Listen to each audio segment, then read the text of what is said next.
কিভাবে পুরাতন makeup box দিয়ে সুন্দর একটা ক্লাচ বানানো যায় তা দেখাবো আমি আজকের ভিডিওতে।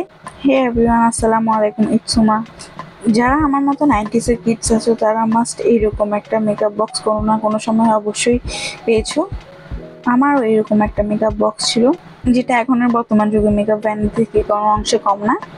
তো আমি প্রথমে বক্সটার ভিতরের সাইডগুলো সব রিমুভ করেছিলাম এবং একটা পার্টে এইরকম কালো কাপড় অ্যাটাচ করে নিয়েছিলাম। এভাবে আমি দোনোটা পার্টে কালো কাপড় অ্যাটাচ করে নিয়েছিলাম অ্যান্ড সেম ভাবে আমি উপরটাতে ব্ল্যাক কাপড় অ্যাটাচ করে নিয়েছি। ব্ল্যাক ভেলভেট অ্যাড করেছিলাম আমি এবং নিচের পার্টে নর্মাল ব্ল্যাক সুতি কাপড় ইউজ করেছিলাম।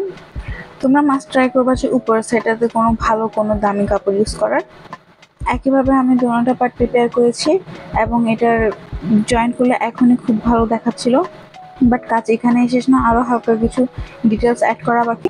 আমি এইরকম দুটো চিকন লম্বা স্ট্রিপস কেটে নিয়েছি, একটা ভেলভেট কাপড়ে আর একটা নর্মাল সুতি কাপড়ে, যেটা আমি ইনার হিসেবে ভিতরে ইউজ করেছিলাম। যেহেতু আমার বক্সটা ভাঙা ছিল তাই আমি এখানে মাঝখানে জয়েন্ট করে নেব এই সাইডটা ওপেন অ্যান্ড ক্লোজ করার জন্য, তাহলে জিনিসটা আরও বেশি ভালো হবে। যদিও আমার বক্সটা নর্মাল ছিল, নর্মালি স্টার্ট করেছিলাম, কিন্তু ভিতরের সাইডটা রিমুভ করতে গিয়ে দেখি যে এটা পুরোটাই ভেঙে গেল। বাট নো প্রবলেম, মাথায় তো খুরাফাতি আইডিয়া কিছু না কিছু আসতেই থাকে, তাই এইভাবে কাপড় দিয়ে এটা সেট করে নিলাম। একইভাবে আমি পিছনেরটাও সেট করে নেব। পিছনে আমি ভেলভেটটা ইউজ করতেছি এবং ভিতরে আমি ইউজ করছিলাম নর্মাল আস্তিন কাপড়টা।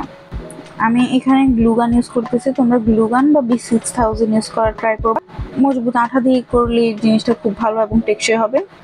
আর তোমাদের যদি বক্রম না থাকে তাহলে তোমরা ট্রাই করবা যে কাপড়টাকে ডাবল ফোল্ড করে ইউজ করতে, তারপরও সেম ফিনিশিং আসবে। অ্যান্ড ডিরেক্ট বা কাপড় না বসিয়ে দিয়ে তোমরা একটু একটু চেক করে নিবা যে কাপড়টা ঠিকভাবে লাগছে কিনা অ্যান্ড বক্স বন্ধ করা যাচ্ছিল কিনা। এদিকে কিন্তু আমি হালকা একটু ভুল করে ফেলছিলাম, ভিতরের সাইডটা আমি বেশি স্পেস রেখে দিয়েছি, যার কারণে আমার বক্স একটু ফাঁক হয়ে যাচ্ছিল। বাট তোমরা ট্রাই করবা যাতে এরকম না হয়। এবার আমি একটা নর্মাল কাপড়ের সাইডগুলো সিলিয়ে নেব এবং মাঝখানে ফোল্ড করে আর একটা সিলাই করে নেব। অ্যান্ড রেডি হয়ে গেল আমাদের সেই কাপড়টা। এটা জাস্ট আমি নর্মাল কাপড়কে সাইড সিলাই ফোল্ড করে নিয়েছি। এখন যে দুইটা কাপড় আমি সাইড থেকে সিলাই ফোল্ড করে নিয়েছি, এগুলো আমি বক্সের দুই পাশে অ্যাটাচ করে দিব, যাতে বক্সটা খুললেই চড়া হয়ে না যায় এবং ভিতরে কিছু রাখলে ওটা সাইডে দিয়ে ধরতে পারে। বেসিক্যালি তোমরা তো বুঝোই, ক্লাচের সাইডে দিয়ে যে একটা কাপড় থাকে এটাই ওই কাপড়টা বানাচ্ছি। অ্যান্ড ইগনোর মাই বাজে ভয়েস, সর্দি লাগার কারণে আমার ভয়েসে এরকম 12টা বেজে আছে।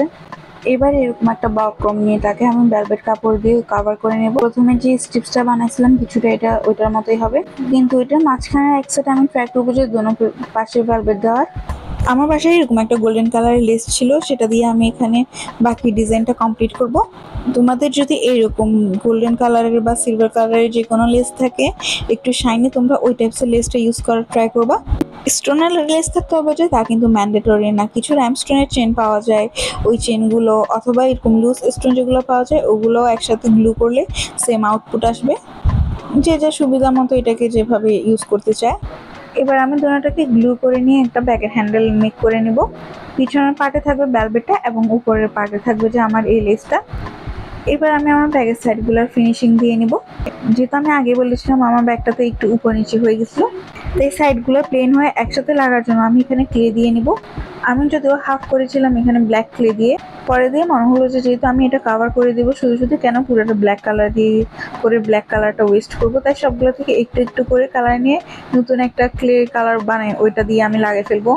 এর ফলে আমার ব্ল্যাক কালারটাতে চাপ কম পড়বে এবং অন্য কালারগুলো একটু একটু ইউজ করার ফলে আমার কোনো কালারই শেষ হবে না। বেসিক্যালি এটা একটা জোগাড় করলাম আর কি, আমার লেফট ওভার সবগুলো ক্লে দিয়ে এখানে ব্যাগের মধ্যে লাগিয়ে দিব এবং ব্যাগটাকে চেপে বন্ধ করব। তাহলে ক্লের কারণে খালি জায়গাগুলো ফিল আপ হয়ে যাবে এবং ব্যাগটা আবার আগের মতো বন্ধ করা যাবে।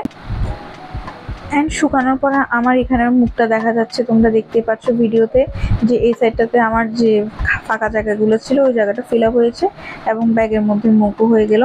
আমি প্রথমে স্ট্রিপসের মধ্যে স্টোনের লেসগুলো লাগিয়েছিলাম, পরে দিয়ে দেখি যে না, এটা অনেক ক্র্যাক হয়ে যাচ্ছিলো, শক্ত হয়ে যাচ্ছিলো, যার ফলে দিয়ে এটা বন্ধ হচ্ছিল না। তাই আমি এটা রিমুভ করে আবার নতুন করে এখানে লেস লাগিয়ে নেব।